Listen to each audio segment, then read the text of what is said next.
Welcome to the Salmon Runs YouTube. Enjoy the video. You start by confirming access to a trusted phone number or recovery email because Apple uses these to verify you. Once done, gather the device serial or IMEI and any recent passwords you remember. These speed up support verification. Make sure you can sign into the device settings if it's available so you can view account details.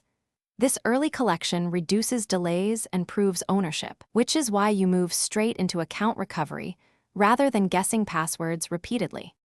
You go to Apple.com and type your Apple ID. This triggers Apple's account recovery workflow.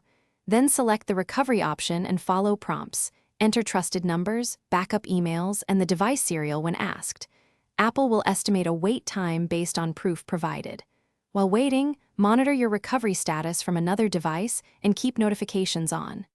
This step-by-step submission matters because accurate, consistent information shortens the automated checks and moves your case. You'll reset your password when Apple permits, so choose a strong, unique passphrase and enable two-factor authentication immediately to prevent recurrence. Once in, update recovery contacts and trusted devices to simplify future recovery. If the automated process stalls, contact Apple support directly and provide proof of purchase, device serial, and ID details. That evidence is often decisive. One key troubleshooting tip: if support can't verify ownership, escalate with the original receipt. Without it, recovery can be delayed or denied.